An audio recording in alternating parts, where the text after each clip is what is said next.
What's up, guys? We're back with the rating climb 1247, and our strategy is not really changing too much yet. What we are noticing is that we're still seeing. Should I play this? Yeah, we'll play it again. We're still seeing like 1 to 2 mistakes each game, um, but we are seeing that our opponents are more capable of some more advanced tactics, some trickier things. So we do have to kind of stay on our toes, be careful.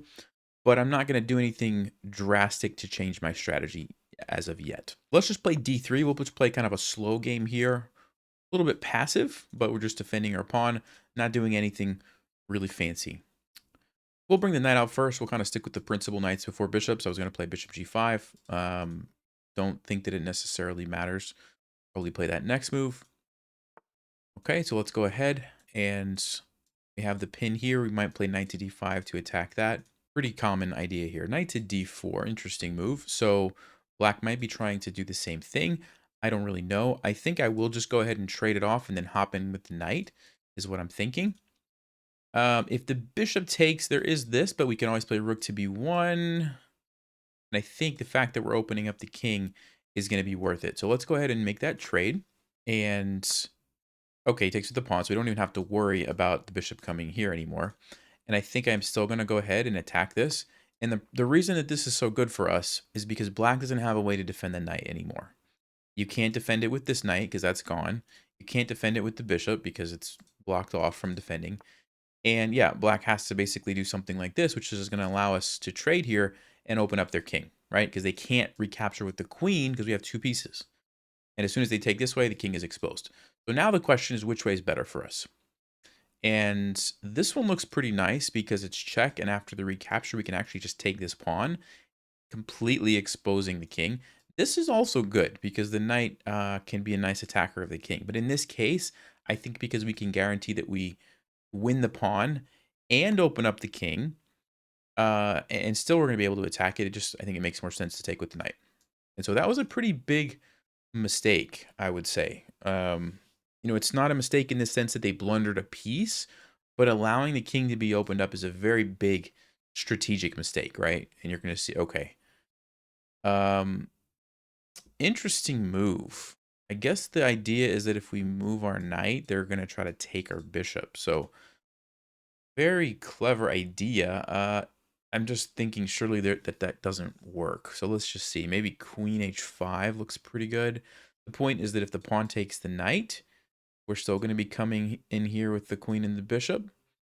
Well, this can't happen. Are there any other moves for black? I don't really see any other moves. So it's a nice idea, but I think here we just go queen h5 and it's pretty straightforward. You can see 1, 2, 3, 4 pieces on the king, and black doesn't really have any pieces defending, right? These guys aren't really doing a great job of defending, and so looks like black is in trouble here already. And so, it seems like a simple thing. It seems like, what did black do wrong? They didn't really do anything wrong. They're just developing like they're supposed to. But you do have to pay attention to these pins. And if you don't have a way to deal with it, excuse me, you can get into trouble very quickly, right? And that's what we're seeing here. So black decides to just sacrifice the queen. So we'll go ahead and take that. And we will take here. And now I have a couple of ideas. Number one is I could play f4, rook f3, rook g3, try to checkmate this way. Another one is I can play check here. Notice the bishop is pinning that pawn. So we can make use of that. And I can go check, king goes here, and I can take this pawn for free.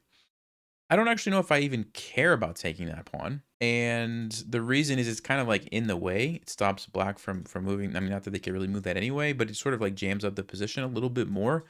So I'm debating just playing this immediately and just going for the rook right away. I think I will do that because I don't really see a plan for black to how are they going to stop this. If they play bishop g4, then I will go here check, and it's a fork. Okay, taking advantage of the fact that I can go to this square. Okay, they didn't do that. Here we go. Rook to f3, rook to g3 is coming next move, and it's over for black. There's checkmate in 2. Bishop g4 only move.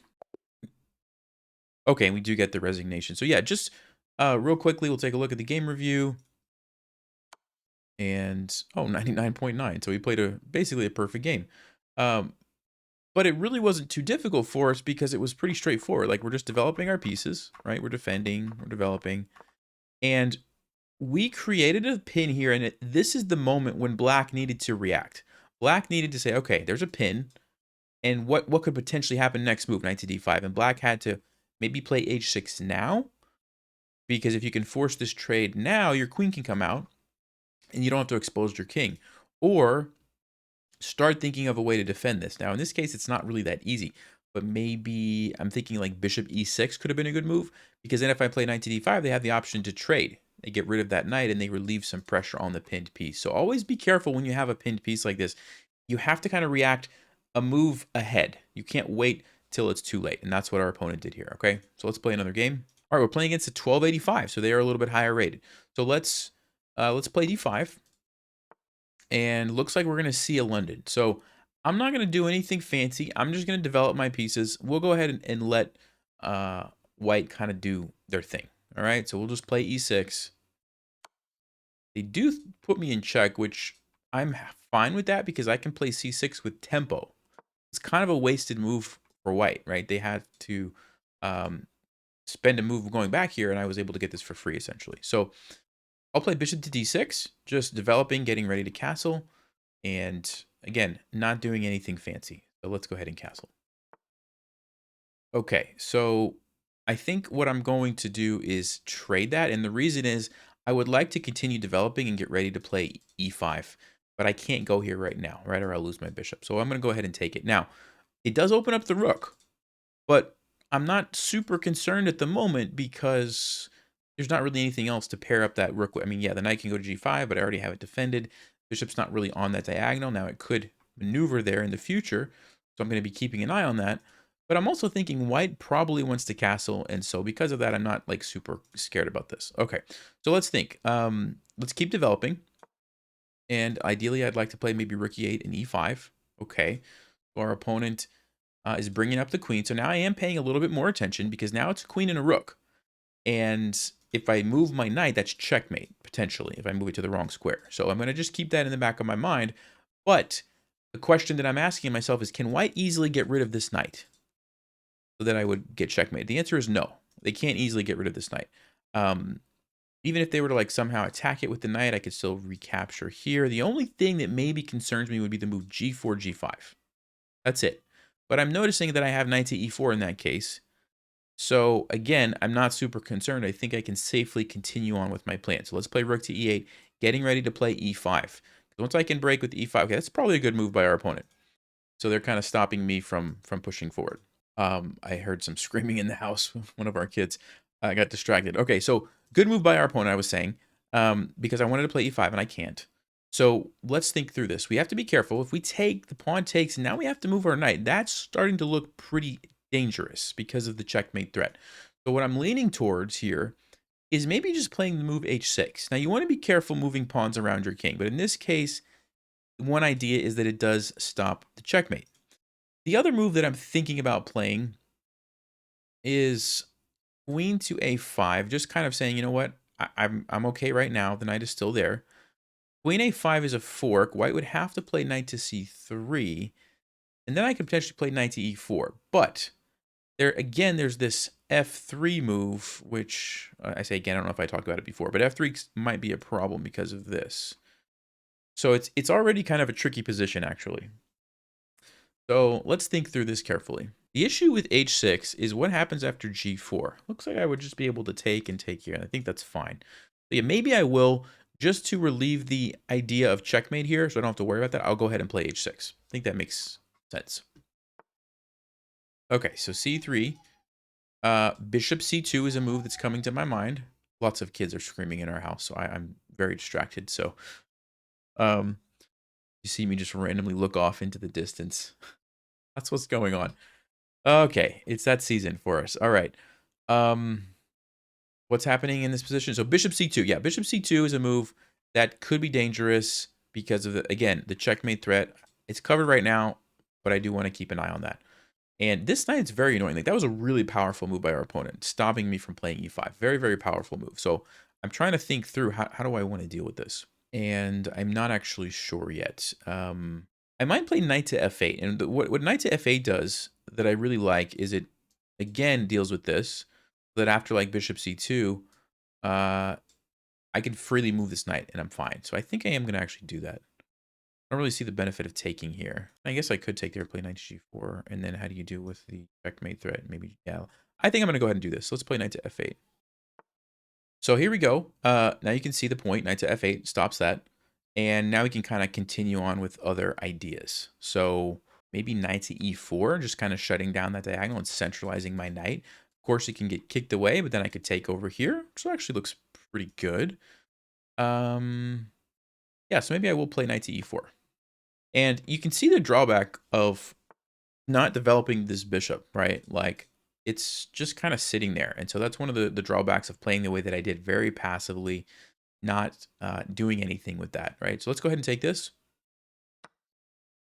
And I want to try to free up that bishop that I was just talking about. So I'm thinking, and I might actually play f6 here, which is a bit risky, weakening the light squares, but it does force the knight to move. And then e5, I think it's a very powerful move. It frees up my bishop.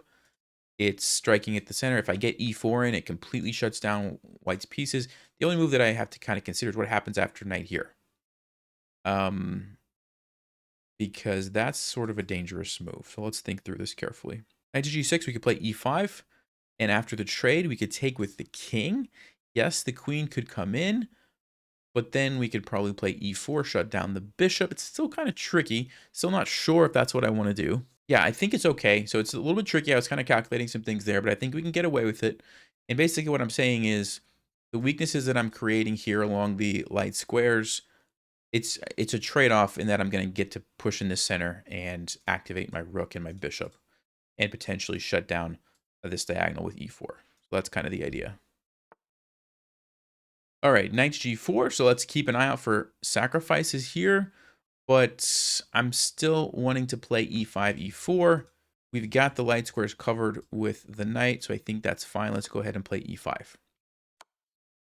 And wow, white is just going to go all out for the attack, which I don't believe is going to work for them. But I'm going to take it. And I'm looking very carefully at what the follow-up moves are. These are covered. And now I'm going to get to play e4 and completely shut down that diagonal. So I don't know that it's quite worth a piece. So let's play e4. We're going to have to speed up a little bit. And our opponent is playing a speed chess game here, it seems like. So rook e7 is what I'm thinking. And this is a common idea when you're trying to defend your king. You can bring the rook up and slide it over, and defend that way. So that's kind of what I'm leaning towards. This square is covered. The only queen move would be like here. But then again, I could bring my rook over and start forcing some trades. Looks pretty good. I could also play like bishop to f5. But where do I go after that? Don't love that one as much. But I think rook e7 makes sense. Let's go for that. And what I'm trying to do is block off moves like rook coming into here. All right, so let's go ahead and play rook h7. We're probably going to defend it with the queen next move. And I'm not sure how white is going to make progress. So here we go. Queen to e7. Just adding enough defenders to the rook. And then we're going to probably bring the bishop out next. Okay. I don't think that changes anything.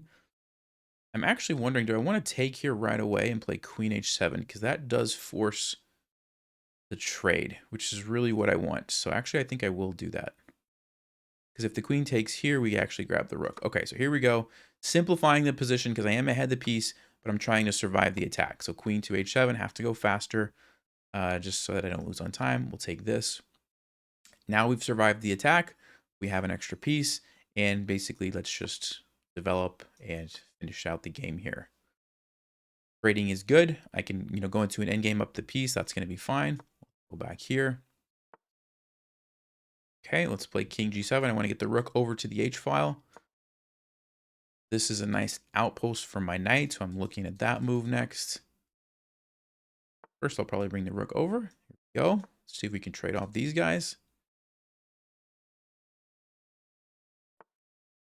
Okay, probably a smart decision by white, trying to keep the pieces on the board. Let's go ahead and invade on the second rank.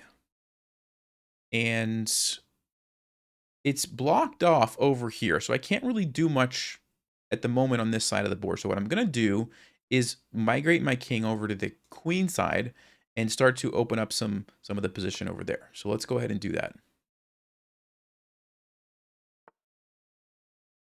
Okay, bishop f1. I'm not sure what's happening there. Let's just keep going with the plan. Let's play b6. We're going to probably bust it open right here. That's what I'm thinking. King here. And okay, that looks like a mistake. And I was paying attention for this. So I kind of expected that something like this might happen. But now the pawn is pinned. So knight to f3 looks like it actually traps the rook. And so big mistake there by our opponent. And this kind of illustrates the problem when you just try to flag someone. You know, you're probably not making the best moves, and that's what we're kind of seeing right here. Okay, so at this point, I'm going to go here, bring the rook over this way, go ahead and capture that.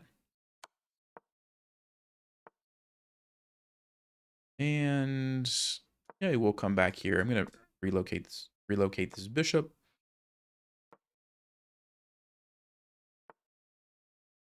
Take that. Let's go with a5, push the king back. Bring the rook over here. Oh, actually, since they just let me in, maybe I will come down here. Yeah, and actually now I will go take this stuff. Take this, here.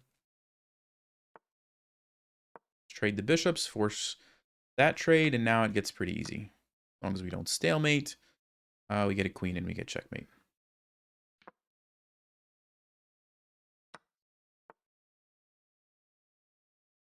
Move the knight, push this pawn.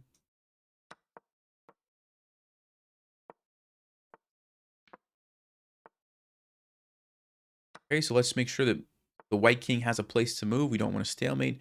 We do see places for it to move. And so there we go. All right. So let's go ahead and talk about that game. Kind of weird game because I was distracted by the kids and then our opponent was just playing super fast, which kind of made it a weird game. But let's take a look. All right. So actually pretty well played by our opponent. Brilliant move. I'm curious what the brilliant move is. Let's take a look at that. Oh, knight takes h6. Interesting. Apparently there was some really good line for white here. So let's take a look at this. We'll start at the beginning and then we'll come back here. So, you know, I played super passively by not developing this bishop. And we kind of saw how you have to be careful doing that. Because if you end up with a situation like what we had here, where white jumped the knight in, before I was able to play e5, that bishop kind of just sat there for like most of the game, which is one of the risks. Now, you can still play that way. It's just a passive way to play. And that's one reason why maybe it makes sense to bring that bishop out early and just either trade it off or put it on a nice diagonal, something like that. All right, let's keep going. So, okay, we traded that off. f6. I was expecting knight to g6 here, and I was going to play e5. And then after takes, I was going to take with the king. And yes, the queen can invade. Let's just say queen h7. But then we have like e4, which shuts out the bishop. And even though there's a check, I can just go here and I'm fine. Actually, the queen gets trapped, which is funny now that I'm looking at that. Anyway, that was kind of the plan. Of course, we didn't see that. We saw here, followed by knight takes h6, which apparently was brilliant. Let's see this. e4, queen e2, best move. Queen h5, rook h7. Ah, okay. So if white were to have taken here, and then I take, they can go check. Do they have a perpetual check is what I'm wondering. Bring the rook over. I defend. Why is it? I'm wondering why the engine is saying this is equal. Oh, f3. If I play f5, g4. Wow. Basically, white is undermining these pawns to unleash the bishop, sorry, to add another piece on there. That's a fascinating idea. And I guess there's no way to stop that. I have to play like bishop d7. Then they just take rook to g8. And it's actually an interesting position. Rook takes, apparently. Check. Why is... Oh, there's a perpetual check. No way. Look at that. It is. It is, because the queen can just basically go back and forth between... Wow. Wow, that's fascinating. It doesn't matter how I block. I block with the queen here, there's always going to be check there. Look at this. This is amazing. Absolutely incredible. There's no way to get out of it. That is fascinating. Wow. So our opponent did have a perpetual check after the knight sacrifice. Not that either of us were going to see all of those moves, right? Way back here. I mean, look how many moves that was. Wow. That's incredible. All right. But they didn't see that. So what I did was simply blockade the file so they can't come down here. Using the fact that I have more support there because of my knight. Defended with the queen. And then here I saw the option to just force a... Ooh. Yeah, that is kind of an obvious tactic now that I'm looking at it with Stockfish. If White was slowing down, they could have won this game. This is a winning position for White. I messed up. I totally blundered that. In my mind, I was thinking, no, this forces a trade because the rook is hanging if the queen moves anywhere. But this one is check. Also lures my king away. Ooh, that could have been it. That could have been it. So I just released a course on time management, and we see that here. Our opponent was not managing their time well. They didn't run out of time, but they weren't managing it well. They were playing way too quickly. I mean, look at this. They played 3 seconds. And they just took it. They didn't even look, right? There was a nice little tactic. So, interesting game. Interesting game. Yeah, for sure. And then at this point, it was just a matter of kind of slowly maneuvering around. I had to go to the other side of the board because this was basically locked off. And then they walked into the rook trap here, which kind of made it easy. So, interesting game. All right, let's play one more, and we will call it good for this video. All right, new 10-minute. Here we go. Let's play e4 again, I guess. We'll just stick with what's been working. Let's play the Danish Gambit just to kind of mix it up, play something a little bit differently. So usually the way you play the Danish Gambit is you kind of just gambit all these pawns. And the point is you open up the files, you open up the diagonals, and you get quick development. So assuming that black is going to double take here, I'm going to play... Well, they're not. Okay. That's actually a good move. Knight f6 is actually a good move. And it's a good move because the natural way to defend this with knight to c3 you can't do. So I think we just have to push, and then they move, and then we take, and the game goes on. But yeah, that's a good move by our opponent. I'm expecting like knight to d5 probably. I think is the main line here. Queen to e7, interesting. So they're pinning the pawn, obviously, so we can't take the knight and are threatening to take it. I think we just take back. I don't think there's any reason to do anything else. I mean, queen e2 might be a move, and then the knight moves, and then you take back. Does it matter? Let's just say I take d6 is probably what's coming next. We could play knight f3 just to defend. I think it's okay. So we'll just take here. Maybe queen e2 is the best move. I don't actually know. I don't really know this theory. Usually, most people are taking those pawns, not playing knight f6. So yeah, d6. Okay, let's go ahead and just defend. And, you know, defend and develop. Getting ready to castle. I'm one move away here. I can get this bishop out in castle, which looks really, really nice because look at this, right? If I can get castled as quickly as possible, you slide the rook over and all of a sudden, black has some problems. All right, so they do decide to just trade it off. And we have the decision here of how do we want to take? So I like the idea of sinking the knight into the center. I also like the idea of taking this way because it puts pressure on the knight eventually once we get rid of the pin. The other thing is if we take with the knight, what happens if black just attacks it? Like, let's just say knight to d7. I believe we would have to defend that. Maybe not. Let's say bishop e2. Let's say we sacrifice the pawn and castled. Would we have time is the question. I don't know that we would. So we might need to defend with like bishop f4. There's going to be queen b4. It's going to get pretty crazy pretty fast, which is not necessarily a bad thing. I'm just mentioning it. Yeah, so I don't actually know. I'll take with the knight. I could be wrong here. I don't know. I'm trying to leave this file open because I want to castle and bring our rook there. That's kind of my logic, but I could be wrong here. And I'm thinking after knight here what we're going to do. Now, knight c6 is easy. We can play bishop b5. We eliminate the knight that way. But on knight to d7, we can't play bishop b5 because c6. So knight to d7, I think, is black's probably best move, just piling up on this. And then I'm thinking bishop f4. Oh, knight g4. All right, I guess that also does the same kind of thing. Interesting position. So let's just say we have bishop f4 as an idea. But there's potentially f6, so we do have to watch out for that. So what I might do here is sacrifice a pawn, is what I'm leaning towards. So I'm kind of thinking through how is the best way to do that, maybe. Like, for example, bishop e2, takes, and then just castle and try to get my rook over as quick as I can is one idea. Another way to do it would be to bring the bishop somewhere else. Maybe c4. takes, and then block with the bishop on e3. Then I don't get to castle right away, which I don't love that. What other options do I have? And I guess we could play queen e2, break the pin that way and defend. I don't like that move though, because I really want to like move this in castle, but I could be way off here. I'm actually not sure about this position. So yeah, this is a move too. We just delay castling kingside for right now. The other thing that I don't like is after takes,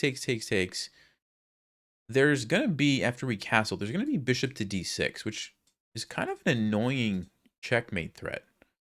I mean, yes, I can play f4, but that's kind of a weakening move. I don't really want to play that. Maybe it's fine. And so with all that in mind, maybe I will just, you know, play queen e2. Maybe I will. I don't know. I don't love it, but I didn't really like that other line either. So I'm not actually sure. I feel like we need to look at this opening. I don't think I played it quite correctly. Okay, so they take, and do I want to offer the queen trade? I think I will. I think I will. We'll take it more to an endgame if possible. And it actually might be an endgame that favors black. And the reason I say that is because this pawn right here. This pawn kind of looks like a weakness to me. Like, knight c6 or knight d7 attacks it. And I have to deal with this, right? I'm probably going to have to play bishop to b5 and give up my bishop potentially. There is f4, but again, you know, bishop c5 and maybe the knight's coming in and I have to be careful of this, and I'm creating all these weaknesses along this diagonal. I just don't love it. I really don't. Yeah, I think I will play bishop b5. Bishop d7 is probably black's best move. And I think I will give up the bishop for the knight and castle, which, you know, giving black the bishop pair means they probably have the advantage here. They probably just have the better position. But I'm going to go for this because I want to get my king out of the center. I want to get my rook into the game as quickly as I can. Not sure why black is thinking about this one. Yeah, you got to take that way. And okay, here we go. I think it's probably slightly better for black because they have the bishop pair. And this might be a weakness, like I mentioned. All right, so let's see how we're going to do this. I'm going to play bishop e3. I want to get this diagonal before black does. I'm not really even threatening to take that pawn, because if I take it, they're just going to play b6 and my bishop's trapped. King b7, they take my bishop. So I'm not going to take that. I just want to develop it. I'm still not sure where I want this knight to go. I want to see what black's going to do with their bishop first. And I'm also thinking that I might need to, like, at some point defend this pawn with f4. And I don't want this bishop to come in with a check on my king and get control of all those squares after f4 happens. So that's why I'm playing bishop e3. That's kind of my logic. I guess you could say I could play bishop f4 too to defend the pawn, but then my bishop's just kind of stuck hitting the pawn. This way, at least it's controlling a bunch of squares. Okay, so here we go. The only issue now is I'm just noticing there's f6 and my bishop is hanging after that. f4, f6, what would I play? Bishop d4, I guess. That's not too bad. If they take, I take with the bishop, and that seems okay. So, all right, we'll play f4. But you do want to make sure you have a response in mind when you're walking into a pin like this, right? And I do have one on f6. I'm going to play bishop d4. Okay, so we already talked about it, and I already kind of calculated it. I'll just play bishop d4. The point is I want to get out of the pin. So I am threatening to take, but at the same time I'm defending it so that I can recapture here. Probably with the bishop. I don't want to give myself an isolated pawn like that for no reason. And if we take here, then our bishop is nice and centralized, and it's kind of attacking a bunch of stuff, which looks pretty good. Yes, black would have this check if they want it, but you know, at least I will have a strong bishop in the center. At least it's a better trade-off than the last time that might have happened, I think. But overall, I think our opponent's playing pretty well. They're playing this pretty well. Okay, rook back. Interesting approach. So we want to save this guy. I have to be careful here. Like, this is a very easy mistake to make, rook to d1. Black could simply capture, we take, and then bam, we get hit with the pin, and we actually lose our rook again. So we would lose a piece. I can't do that. So probably have to go back to c3 is what I'm thinking. On check, we can go over in the corner. I think we're okay. Yeah, okay, let's only move, really, is to go here. We couldn't block this way. Obviously, we lose the rook. We didn't have any other pieces to block, so king h1 only move. Yeah, black's got a pretty solid position here, I think. I do think they have a pretty solid position. You can see the power of the bishop pair on an open board. I mean, look at these bishops. These bishops are like monsters here. And so what I'm going to be looking to do is get my knight out as quickly as I can. I haven't really had a chance. Black's been doing a pretty good job of attacking stuff constantly, right? But that's what's coming next. Okay, finally we get a moment to breathe a little bit here. And so I want to get my knight. I want to go here, but then if it takes, I wouldn't be able to take back with the bishop because I'd lose the knight. I probably need to trade this off first. Let's go ahead and do that. I'm going to have to watch out for this. Like the rook can come over and attack here. It's pretty annoying to deal with. But if my knight's here, I guess we have knight to f3 to block. Yeah, I really need to trade off one of these bishops. I think that's going to help my position quite a bit. I'm not sure why our opponent is thinking. I don't understand. A little bit weird time usage. But anyway, let's go knight to d2. Like I said, on rook to g8, we're going to block the bishop. That's our plan for dealing with this. You can't really defend it. You can't really go here or here. The bishop's there. So I think knight to f3 is kind of the only option that we have. And that's what's happening. So here we go. Knight to f3. We're definitely on the defensive here. So let's see if we can hold on here. And I want to get this rook over, try to maybe trade off a pair of rooks, or somehow, you know, go here and trade off a bishop. I do have this threat. Okay, they're just going to take it, which I think is nice. I think that's nice for us because it just frees up the position up a little bit, right? There's no more threat here on g2. So I do like that for us. Okay, bishop d4. So it's defended. I'm not really worried about that. Have to watch out for the back rank, though. We don't want to get back rank checkmated. I think what I'm going to do is play the move g3. There's going to be takes and the rook's coming down. Maybe I should deal with that. So you have to be careful at the end of the game. Like if I allow this and the rook comes to the second rank, that could be bad news for me. I'm trying to plan right now. How am I going to handle that? I'm going to go here. And basically what I'm saying is that after this capture, if black does try to do that, I'm going to have my own threat here. See this? And then I'm going to get some counterplay. So I think black's probably going to defend that, maybe with c6 or rook here or something. And that's going to give me time to deal with this potential threat. Yeah, there you go. Okay. So how do I want to deal with it is still the question. g3, and then I could drop my rook back. I think that's fine. I'm going to go g3, shuts down the rook here. And on this, I'm just going to simply use a rook, one of these rooks to defend the second rank. Yeah, okay. Let's do this one. I'm okay with the check because I'm just going to bring my king up, which is where I want to go anyway. So I'll use this guy. Okay. Good move by our opponent. Not trading. Keeps our king on the back rank. Yeah, very good move. How do we deal with this? I don't actually know. So I'm going to play kind of a waiting move just to see what black's going to do. Well, I think maybe I need to run my king over this way. Okay, they're going to do it now. All right, that's fine. Come up now.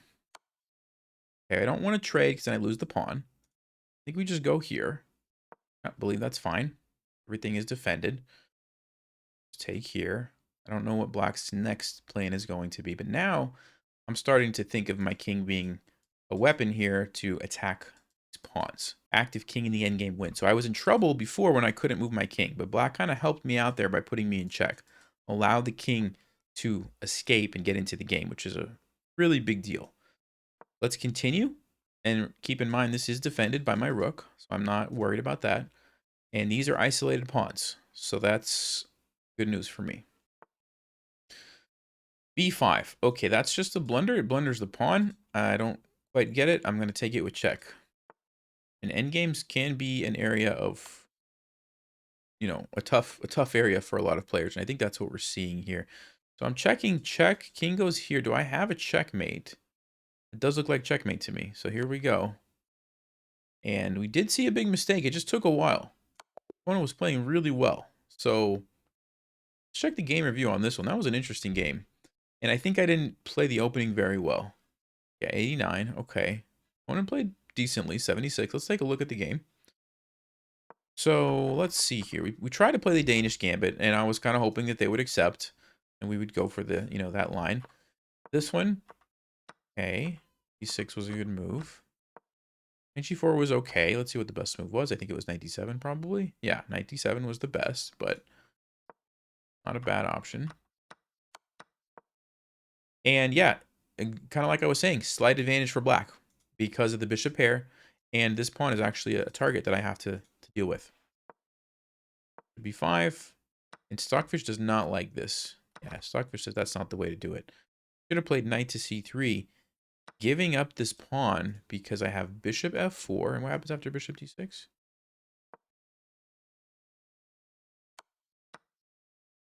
Basically, Stockfish is just saying, look, you needed to just give up the pawn, get your pieces castled quickly, and go on with the game.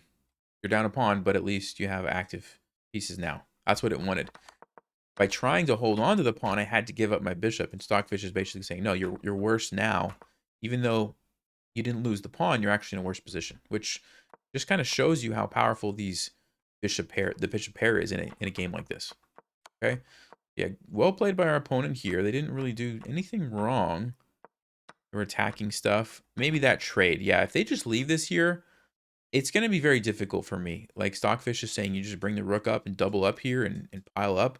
They've got both bishops aimed at me. I was going to have a really rough time if they did this, right? So that kind of was one thing. And then again, pretty nice position here by black. Whenever you get the rook cutting off the opponent's king, you don't ever mess that up. You want to keep that. And I don't know what I was going to do if they kept this here. I really don't. Like, after this, that was a great move. I mean, I even said it. Like, I was like, I don't know what to do, right? I'm going to play a3 because I don't really know what to do.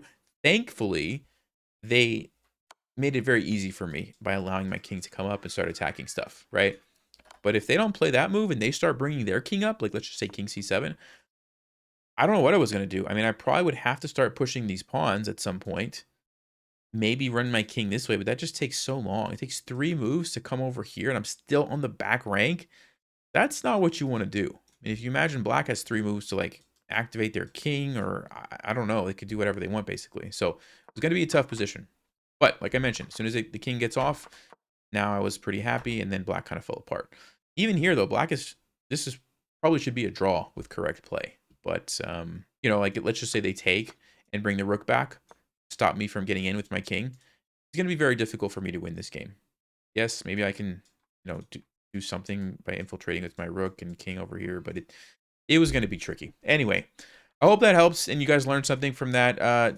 Well played, you know, by our opponent. They put up quite the fight, and I'll see you guys next time. Thanks for watching. Stay sharp, play smart, and take care.